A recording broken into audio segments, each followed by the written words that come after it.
Assalamu alaikum wa rahmatullahi wa barakatuh. Bismillah, alhamdulillah, wa salatu wa salamu ala rasulillah wa ba'd. All thanks and praise are due to Allah subhanahu wa ta'ala, and may His peace and blessings be upon His last and final messenger, His family, His companions, and those who follow them until the end of times. Inshallah, everyone is doing well. Hopefully everyone's enjoying the Ramadan so far. Welcome back to our journey through Surah Al-Mulk, 30 verses in 30 nights. Today we're going to be looking at verse number 7.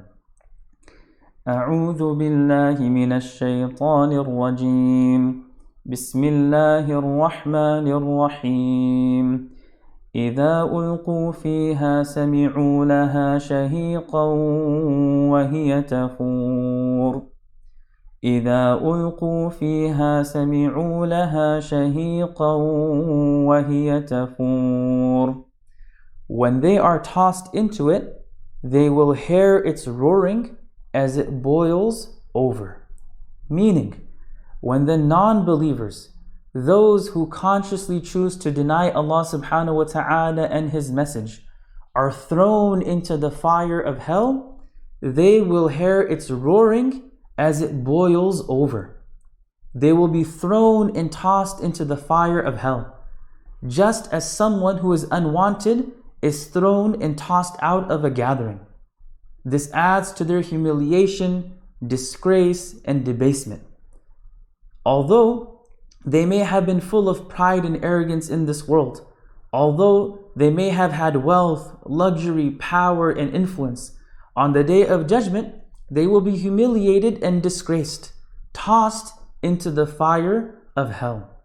Now, for some reason, I get this image in my mind, and this, comes from back in the days when I used to watch TV, and there was a famous show, The Fresh Prince of Bel-Air, and there was a character that would always get thrown out of the house. That's kind of the image, for some reason, that pops into my mind. That these non-believers, those who refuse to believe in Allah subhanahu wa ta'ala, those who opposed and rejected the messengers, those who denied the truth, they will be thrown, they will be tossed into hellfire. Allah subhanahu wa ta'ala, He then gives us a very interesting and scary description of hellfire. It's being described as a living creature with feelings, emotions, and sounds. And the first description given of hell is that it will make this extremely scary, frightening, terrifying, blazing, roaring sound. Allah subhanahu wa ta'ala refers to it as shahiqan. Just like when a campfire or a bonfire roars, when something falls into it, it makes this like blazing sound. When the non-believers will be thrown into hell, just like wood is thrown into a blazing fire, they will hear the terrible sound of hellfire inhaling. So the word that Allah subhanahu wa ta'ala is using to describe this sound is shahiq. And shahiq literally means the inhalation or the braying of a donkey. I don't know if any of you have heard a donkey bray before, but it is an absolutely disgusting, nasty, very annoying sound. It's one of the worst sounds we hear in the life of this world, and that is the braying of a donkey. And this word shahiq is also the word used to describe the sound made in a person's chest when they're extremely angry, when they're extremely upset, when a person is really, really mad. They're really upset, they're really angry. When their emotions, they're just raging and boiling. Their heart starts to beat a little bit faster. Their temperature rises. Their cheeks become flushed, and they feel like they're about to explode. When a person tries to suppress all of this pressure built up inside of them from their rage and anger, they start to breathe. Inhale and exhale heavily and quickly. So that heavy, deep, quick breathing is shahiq. And that is what hellfire will be doing when the non-believers are tossed into it. So basically, hellfire is making this atrocious, furious, and angry sound as it flares up and blazes forth. And this sound is being made as hell boils over. وَهِيَ تَفُورُ. Hell is boiling over. Mujahid, rahimahullah, the famous commentator of the Quran from the Tabi'un, he said, it will boil them, it will boil the non-believers, just as a small number of seeds are boiled in a lot of water. Like the fire is overwhelming them and overcoming them and encompassing them from all directions and all sides. Ibn Abbas radiallahu anhuma said, it will boil them on a boiler or a cauldron. Now this, in reality, is a description of the severity of hellfire. It's being compared to how a person boils and rages with anger. This is very, very descriptive imagery. It's almost as if we can see and hear hell's anger and fury. Hell seems like it's some sort of living creature, suppressing its anger, rage, and fury, drawing in its breath and exhaling and boiling over. And its rage and fury is so intense that it almost implodes out of that anger. Now, although some may understand this to be symbolic or metaphorical, it seems more likely that this is a description of the reality of hell. Because every single thing that Allah subhanahu wa ta'ala has created has some sort of life. A life that is suitable and appropriate for it. So although we may classify things as being animate or inanimate, living or non-living, every single creation of Allah subhanahu wa ta'ala that exists has some sort of life. Even the rocks, the minerals, mountains and sand, the atoms, everything has some aspect of life in it. And every creation of Allah subhanahu wa ta'ala recognizes its Lord and Creator and glorifies Him. As Allah subhanahu wa ta'ala tells us in Surah Al-Isra, تُسَبِّحُ لَهُ السَّمَاوَاتُ السَّبْعُ وَالْأَرْضُ وَمَنْ فِيهِنْ. The seven heavens, the earth, and all those in them glorify Him. Right? The seven heavens, the earth, and all those creatures, all those creations of Allah subhanahu wa ta'ala in them, in the seven heavens and in the earth, glorify Allah subhanahu wa ta'ala. وَإِن مِّن شَيْءٍ إِلَّا يُسَبِّحُ بِحَمْدِهِ وَلَكِنْ لَا تَفْقَهُونَ تَسْبِيحَهُمْ. There is not a single thing that does not glorify His praises, but you simply cannot comprehend their glorification.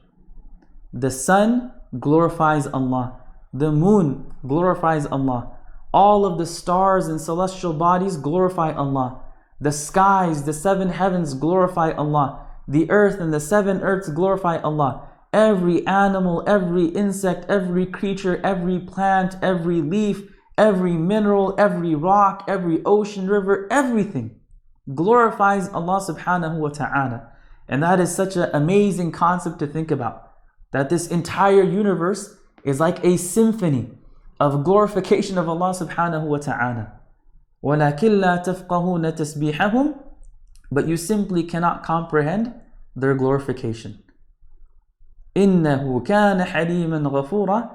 He is indeed the most forbearing, all forgiving. So these creations of Allah subhanahu wa ta'ala, and here in this verse, hellfire is shocked, it is amazed, it is angered, it is enraged when a human being denies his Lord.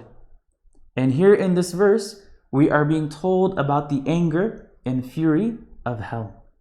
Now, when it comes to reciting the Quran, when it comes to listening to the Quran, we are supposed to connect with it, with our mind, body, and soul. We are supposed to connect with the Quran intellectually, spiritually, and emotionally. And one of the ways we can connect with this verse is by imagining this, by this imagery. Like visualize that you have hellfire. It's raging, it's burning. And when the non-believers are being thrown into it, it blazes and it makes this sound.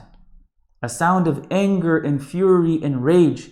It's boiling over. We should have this imagery in our minds. And that imagery should create a sense of fear. That whenever we come across descriptions of hellfire mentioned by Allah subhanahu wa ta'ala, it's supposed to create a sense of fear within our hearts. That we fear the day we're going to stand before Allah subhanahu wa ta'ala. We fear the day we're going to be asked and questioned about everything we've said and everything we've done. We fear judgment. We fear accountability. We fear punishment. We fear the anger and wrath and displeasure of Allah subhanahu wa ta'ala. We fear the punishment of hell. And this fear is not something negative.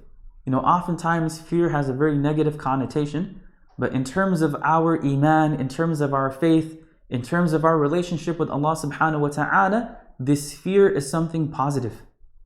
Because the consequence of this fear is that it keeps us away from sin. It keeps us away from the disobedience of Allah subhanahu wa ta'ala. It helps us remain firm and steadfast upon the straight path. So in this verse, when we hear it, when we recite it, we should be able to connect with it in this way that's, intellectual as well as emotional. And it should create this sense of fear within our hearts that we never, ever want to even get close to this horrible, terrible, wicked place. As Allah described earlier, وَبِئْسَ الْمَصِيرُ, what an evil destination, what an evil place to end up. So Allah subhanahu wa ta'ala again says, إِذَا أُلْقُوا فِيهَا سَمِعُوا لَهَا شَهِيقًا وَهِيَ تَفُورُ. When they are tossed into it, إِذَا أُلْقُوا فِيهَا, when they are tossed into Jahannam, when they are tossed into hellfire, سَمِعُوا لَهَا شَهِيقًا, they will hear its roaring. وَهِيَ تَفُورُ, as it boils over. إِذَا أُلْقُوا فِيهَا سَمِعُوا لَهَا شَهِيقًا وَهِيَ تَفُورُ. إِذَا أُلْقُوا فِيهَا سَمِعُوا لَهَا شَهِيقًا وَهِيَ تَفُورُ. وصل اللهم على نبينا ومولانا محمد وعلى آله وصحبه وسلم. جزاكم الله خيرا والسلام عليكم ورحمة الله وبركاته.